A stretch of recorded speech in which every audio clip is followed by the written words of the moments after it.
Okay, so this is the third video in this little power play of buyer psychology and how to use the right psychological channels in your advertising and marketing campaigns. So in the previous two videos, we covered the sort of two halves of that. I want you to go back and watch those if you haven't.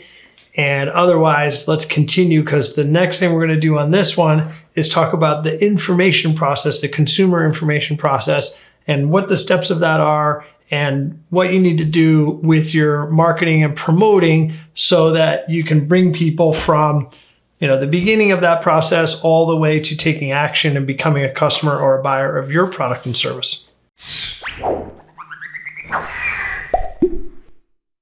All right, so let's dive right into the consumer information process. Now, I wrote some notes over here so that we can stay on track with this video.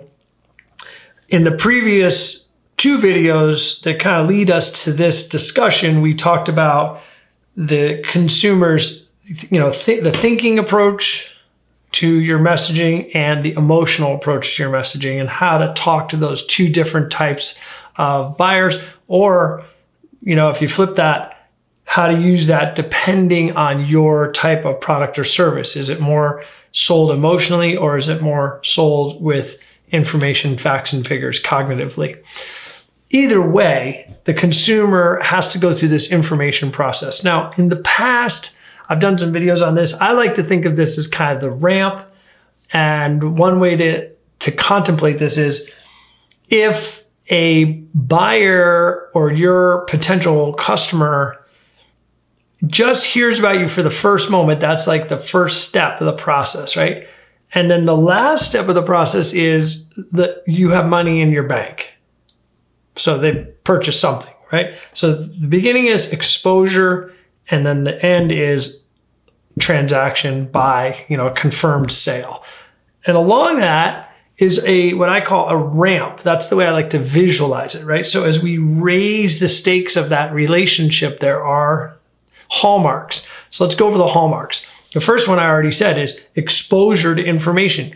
And the information in question is your brand. The first thing you have to do as a marketer is expose massive amounts of people to your brand.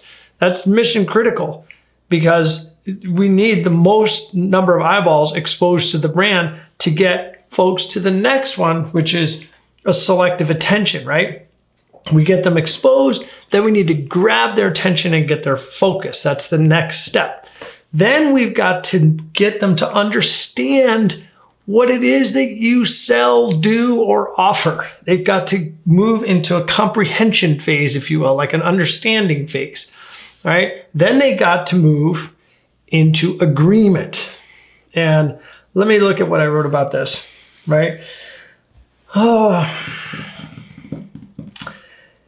Yeah, you got to create some credibility. They've got to agree with the value, I guess, that you're, I think that's the best way to say it. They have to agree that you have to create some agreement past the understanding that somehow or another, what you're offering, your product or service, kind of fits into their life or their needs, right? And then we got to get into retention and retrieval. They've got to be able to remember you and retain the information, right? And here's why this is so important. They may not have the problem that you solve at the moment that they're at this phase, but we need them to retain and be able to recall, all the comprehension and awareness, so that when that problem rears its ugly head and pisses them off or causes them some sort of pain in their life, you are top of mind, and they can get into the next phase, which is the decision-making phase, right? You're gonna start getting into the deciding to make a purchase.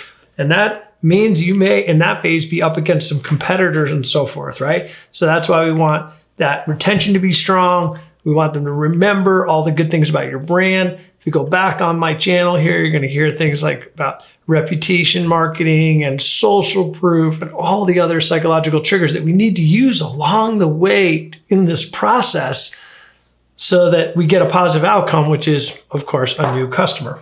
Okay, so we got to get them through the decision-making process. And then the last thing, and it's like the decision-making process is kind of the killer with all this, right? We get the person to decide, but it doesn't mean anything if they don't take the last step, which is action. And we constantly are mentioning that you've got to have a call to action in your marketing, but you can't have a call to action at the beginning because it's not congruent with where the person's at. If they're at awareness or they're in the earlier phases that we just outlined, the call to action is not appropriate. But if they're in the decision-making process, after retention, after comprehension, after awareness, if they're in that phase and you hit them with a call to action, then it makes sense and then you get the deal. And the call to action might be buy now, pay now, book now, any of those final steps that confirm them being one of your new customers or clients. All right, so that's the process. I like to illustrate it that way, like in terms of like a ramp, because it's kind of like raising up. The other way that, it's been pretty trendy over the last so many years is to think of it like you're filtering or funneling down.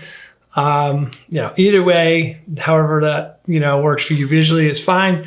But just know that all those steps you can't escape, right? You literally have to take people along that way. And that means that your marketing, your ads, your website pages, where you're landing people, the email messages along the way have to address the needs of each one of those parts of the process, right? So each step along that way, each hallmark needs to be addressed in your marketing campaign. Your campaign literally needs to hit all of those in order to be successful. You can't go from 0 to a 100. And, that's a fantasy and a mistake that a lot of folks made, that they think they're going to throw like some offer out and nobody's even aware of the brand. Nobody even understands what the brand does. Nobody understands what the product does. Nobody understands what their need is or what the benefit is or any of these things that are in the interim steps. Well, of course, that type of ad is just going to fall on its face and you're just not going to get a good take rate on it.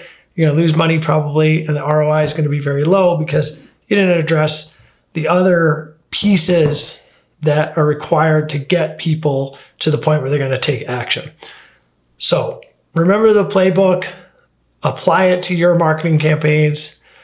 I know this is going to take a little bit of patience and maybe is not what you wanted to hear, but it's what you probably needed to hear.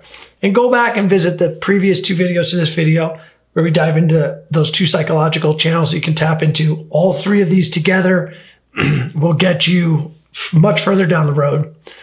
Go ahead and like this video for me. That helps the channel. And subscribe so we see you on the next one.